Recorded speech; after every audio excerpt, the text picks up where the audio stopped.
Hey everyone, welcome to Recap with Radical as we go through the stories that we did not cover on episode 172 of the podcast, which would have released on October 16th of 2024. My name is Adam, aka CS Radical. As always, thank you so much for joining us here. Let's talk about a few different stories. We got a Game Freak leak that we got to talk about. Got to talk about some records being set by a couple of games that, you wouldn't have expected being the top of the chain for some of their numbers. We're also going to talk about how Steam is now telling their gamers up front that you are buying a license and not a game. And we are lastly going to have a little bit of fun talking about the Nintendo Alarmo that was shown off earlier in the week. But don't forget, obviously, here, if you're watching on YouTube, like and subscribe. If you are listening on any audio platform, if you can give us any sort of rating, comment, all that jazz, please do so. And don't forget to share with all your friends. But anyways, enough of me setting up this intro here. Let's get on with our first story.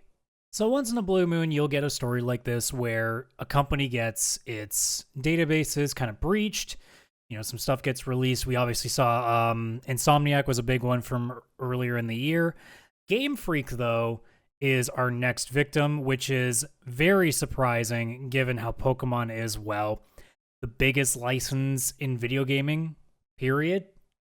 So you figured there would be a bit of a better security measure for this. The fact that somebody got in there, you wonder how much work was put into that or how good that person is or people are. But we're not going to talk specifically about too much. I just really want to go over the fact that it's happened and what we at least know at this point. It was in a statement published on Sunday. The company did claim that over 2,000 pieces of employee information had been stolen from the company, which could include things like full names, addresses, emails, phone numbers. They are going to be contacting affected employees where it can, and that the vulnerability that caused the issue has already been rebuilt, so they've hopefully fixed this going forward. There is outside information relating to games, concept art, and other things. I'm not going to comment on this yet because apparently it's a ton of data and there's a lot to go through. Not to mention, there is some stuff that's already being talked about. I will only say Typhlosion being the keyword to one of these things that are going around, and I have no way of knowing if these are legit or not at this point. It's one of those things where it's, look, I do not want to start saying things and risk, obviously, putting some stuff out there that is incorrect and misinformation. But there is quite a number of things going around. There's a lot of data to sift through, so who knows what else will be coming through. But there is some very weird, I was about to say interesting. I don't know if that's really what I want to say, but weird is what comes to mind. I know Forbes did put out an article about this Typhlosion thing. I, again, don't really want to go too deep into it. The bulk of what I want to go is, it's one thing when hackers are able to get into places like this. And we see this happen a lot because, by doing so, a lot of companies will actually reward hackers for pointing out where the vulnerabilities in their systems are. And in this case, when we see stuff like this, where it's a lot of information being stolen and it's actually being leaked out now, that's the point where I think we get into the conversation of, well, these people need to be found and tried to the full extent of the law. And given that this is Nintendo of all companies, sure, it's Game Freak, but this is Nintendo stuff. With how litigious they can be when it comes to cease and desisting. I mean, look at what's going on with Palworld right now. But geez, for God's sakes, like anytime an indie project to just remaster something and not even release it for any amount of money gets done, they shut that shit down quick. You think that the person or people that caused this data breach, you think they're going to go quietly? No. Nintendo is going to do everything in their power to find this person or these people and sue the fuck out of them and do whatever they can to get the worst possible charges on them. And, well, that's what you get for poking the biggest bear. Let's be real. They are the biggest bear when it comes to getting the old lawyers ready. But I mean, the all in all is it's just another shitty thing to happen, right? We're not even just talking about, like a trailer got found and released early. We're talking about public information now. I know with the Insomniac stuff, like game footage being leaked early, like we think of like what happened with The Last of Us as well being another big example too.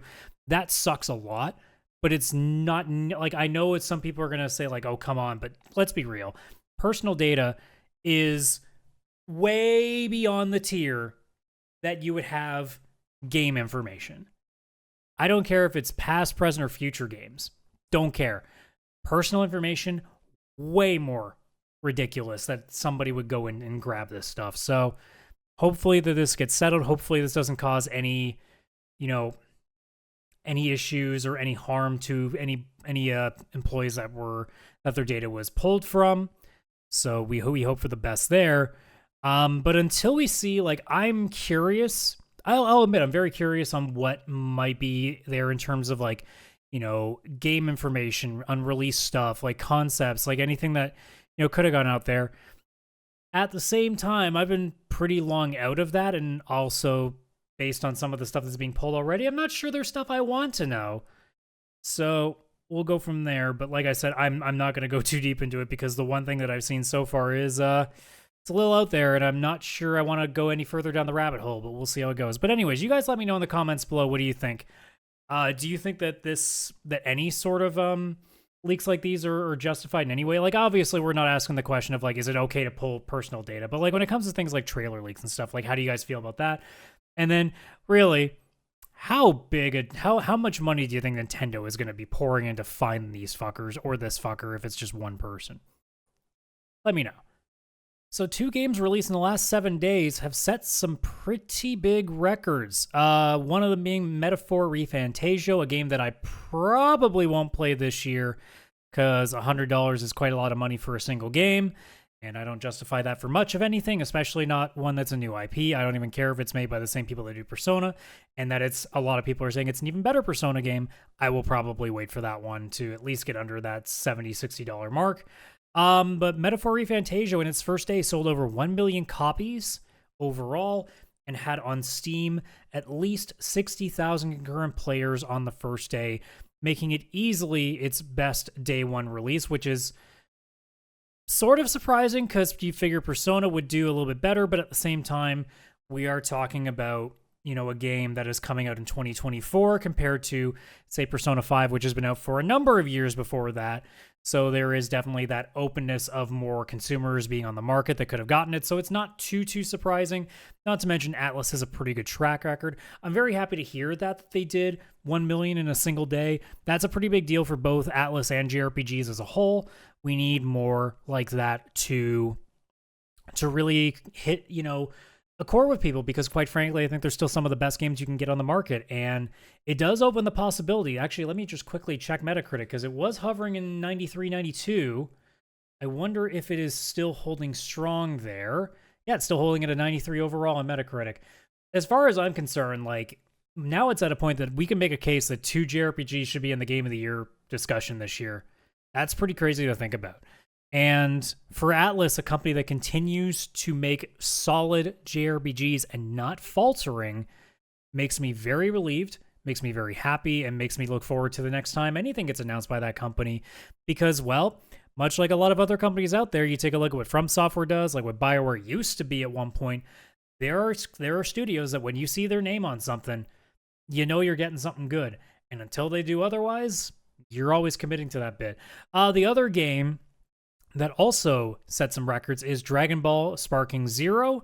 It has now become Steam's best or most played fighting game of all time, beating the record of players held by Tekken 8 or Street Fighter 6 with over 90,000 concurrent users. Now, Tekken 8, I believe, was hovering around 40, in the 40s. Street Fighter was somewhere around the 50s and 60s. So Dragon Ball basically like going almost double some of them is pretty significant. Again, more and more people are starting to play, but then again, we're talking now Street Fighter 6 and Tekken 8, which are not too much older games. Street Fighter 6 was last year, Tekken 8 was earlier this year. But Dragon Ball does have the advantage of, well, it's licensed. Dragon Ball is a very big anime license. And admittedly, the game doesn't really strike any interest of me anymore, but that's because I'm nowhere near as hardcore a fan of the series. But also, I've played so many of them over the course of my life that, well, I really, you really need to do something special to get me interested. That's why Arc System Works Dragon Ball FighterZ did so well for me, because it was a 2D fighter made by a company that was synonymous with making some of the best 2D fighters on the market. Not to mention, god damn did that game look good. But in this case, like, I just look at this as like another Tenkaichi game, and it really doesn't do anything for me. But hey, it certainly isn't stopping the game from setting records, and it's doing 90,000. It brings the idea, though, because both of these games, and this is the other part of the conversation I wanted to talk about, they're both, I believe, the same price point, where I think it's 93.69 Canadian. I think. I'd have to double check. I know that's Metaphor. Let me just check Sparking Zero to make sure. But I am pretty certain that they're both at that same point. Of course, now that I'm doing this, Steam is taking its sweet time loading here. Yep, 93.49, so I was slightly off. But yeah, it's the same on both. So we have two games that are coming out at a relatively higher price than we're used to. And it's going to be an interesting thing to see how that, if that, sticks and other games start to follow suit, and how gamers will react to that. Now, obviously, doesn't seem to be stopping the records. Metaphor, again, sold over 1 million copies in its first day. Dragon Ball had almost 100,000 concurrent users on Steam alone. So they're hitting their targets. The question is how many games can do that and how many games will do that? Because there are still some people that are very much in the, I will not pay full price for a game, especially even if it's, $69.99, $79.99. We've talked about on the show before that prices probably should have been going up a long time ago. And I think I even said it was definitely in the last couple of episodes, I mentioned that, sure, I have no problem with the pricing of games going up, but because wages are not going up for a lot of people either, it makes everything else going up, make it harder for them to justify. And you're going to start seeing, in my opinion, you're going to start seeing a lot more games that are going to make this push to a higher starting price, but then they're going to see their day one sales go down because now people are going to start waiting for sales, and they're going to go into things more like Game Pass and PlayStation Plus Extra, if, the library gets any better, or straight up pirating because people just do not want to wait, especially for PC games.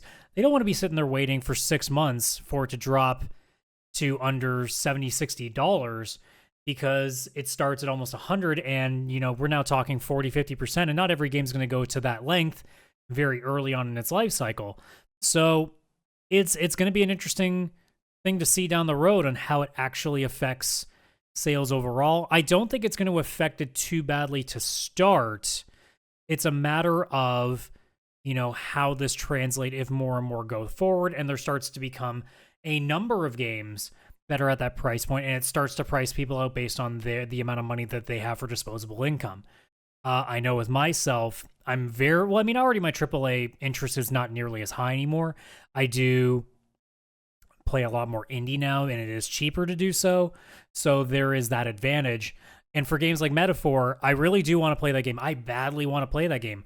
I don't $100 want to play anything, to be honest.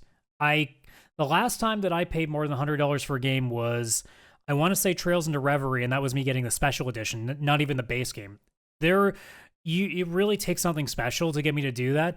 And Metaphor is, while made by a company that does some of my favorite JRPGs, it's a completely brand new license. Even when I saw the trailers and other things, I was very wishy-washy on it. I wasn't too sure about how I thought about it.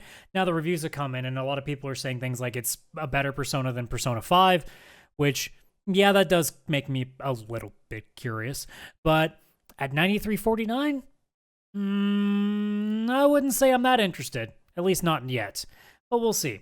But anyways, you guys let me know what you think in the comments below. What do you think about those two games? Do you think they're both worthy of breaking those records? And also, how do you think about the prices increases that we're seeing on a lot of these games being, in Canadian, $93? I saw like 100 euros being thrown around at some points too. What do you guys think about that pricing? Do you think that's something that you can justify, or is just making you more and more wanting to just wait for sale prices or moving on to cheaper games instead because you can get your value that way? Let us all know in the comments below there. So really, it's not the biggest deal in the world, but Steam is now, in its language when you're buying a game, straight up will say you're not actually buying a game anymore, you're buying a license. So in the shopping cart, it there is a notice now that shows that purchases on the storefront are only for a license and not a game. It looks like it's an attempt by the company to get ahead of a new Californian law that's going to be coming next year that's going to force companies to admit that buyers don't actually own digital content.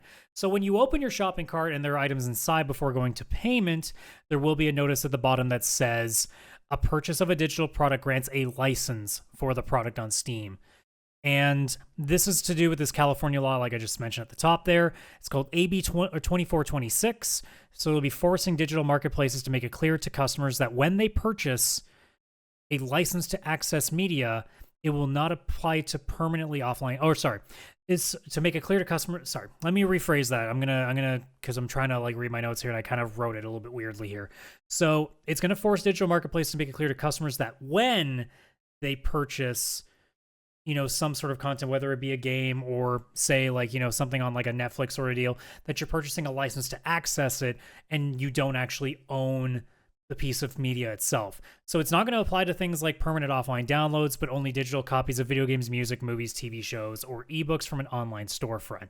So it's basically to say, like in the case of, Steam here, it's just they're going to now make it that digital marketplaces will have to make it clear to you that when you buy something on Steam, you are not buying the game. You are buying a license to access that game because you don't own a physical copy of it. And it's something that we already know.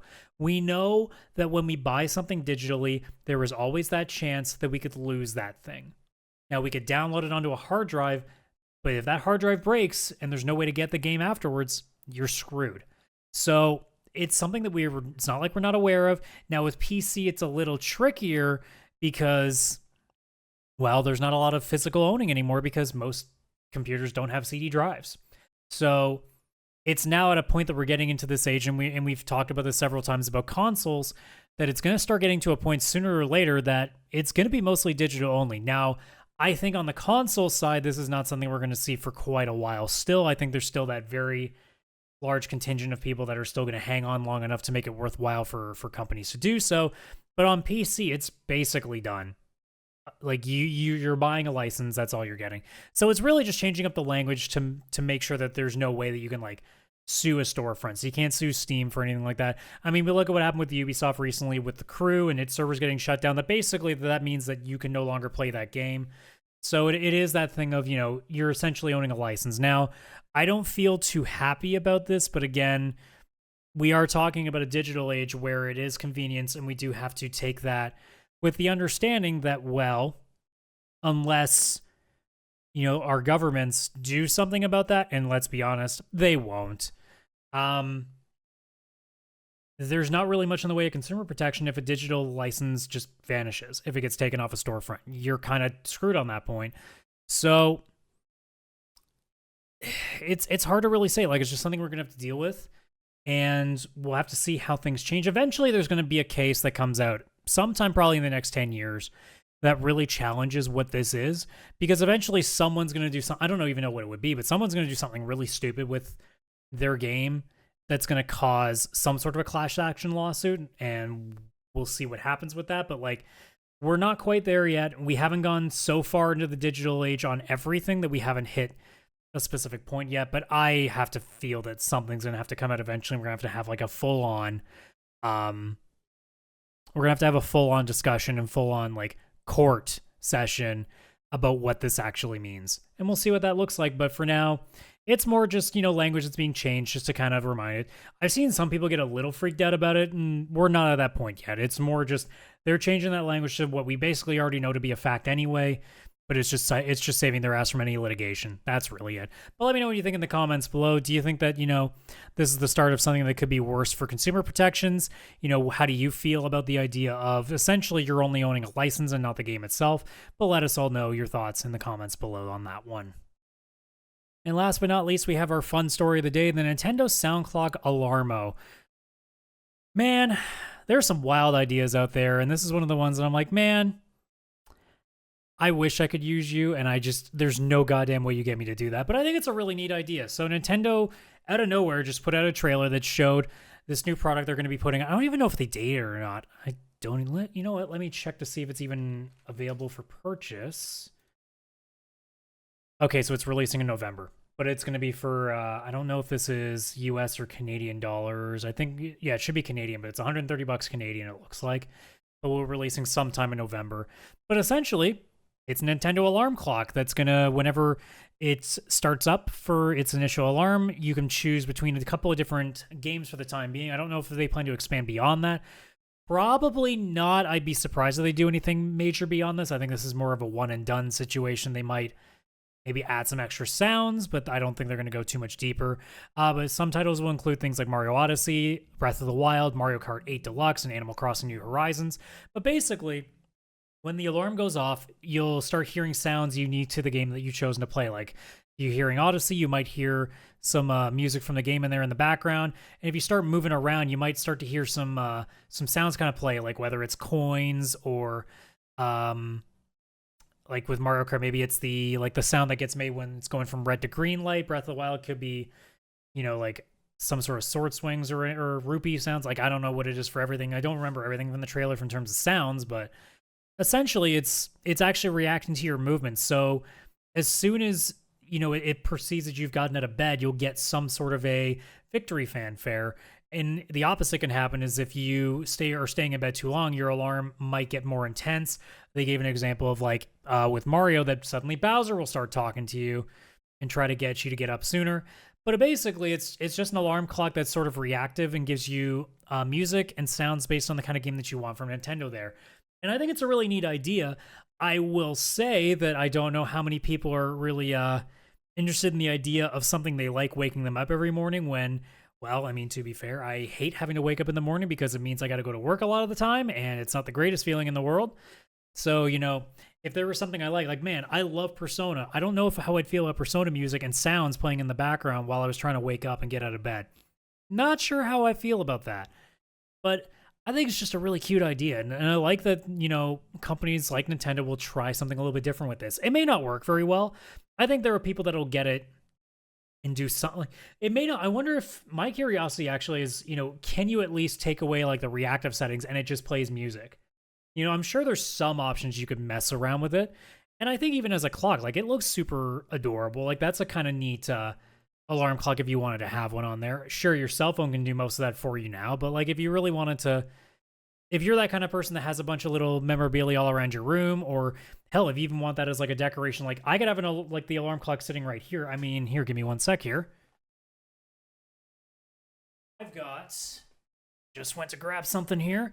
I have one of the Final Fantasy, like the World of Final Fantasy looking ones here. I don't know if it's World of Final Fantasy or if it's just like, no, it actually might be the Theatrhythm, now that I think about it. But like, I got this one, super adorable. Do I actually use it as a clock? No, but it looks great on a shelf, so that could work. But for $130, because I know when I got this sucker, it was like maybe 30-40 bucks at a convention. I would not pay $130 for much of anything physical that's not related to a game itself. But I'm sure there's a few people that would think it's interesting. I'm not sure how Kaylan or Chris feel about that one, but who knows? But I don't think a lot of people are too interested in spending that much money on making something they like turn into something they hate because they don't want to get out of bed. But I think it's still a really neat idea, and I like little risky plays like this. But you guys let me know in the comments below. Is this something you'd be interested in? Do you think it's a good idea? Do you think the price might be too high? Is there any other game? Like, is there any sort of other games that you'd like to have a similar sort of clock to? Like, let me all know all your thoughts in the comments below on that one. So that's going to do it for this week of the recap. Thank you so much for checking out this week's episode. As I said at the top of the show, like and subscribe if you're on YouTube. Give us a rating, share it around, comment if you're listening on any audio platform. Obviously, there is our link tree, linktr.ee/pixelplaypodcast, link to our Discord, link to our socials, link to everything that you can do to get a hold of our stuff. Keep in mind, every Monday is our side quest, our bonus content. Every Wednesday is the main show. And then obviously here on Fridays, we have the recap where we go over any stories that we didn't cover on the main show. So with that being said, hope you guys enjoy the rest of your day wherever you may be. Take care. Bye-bye for now.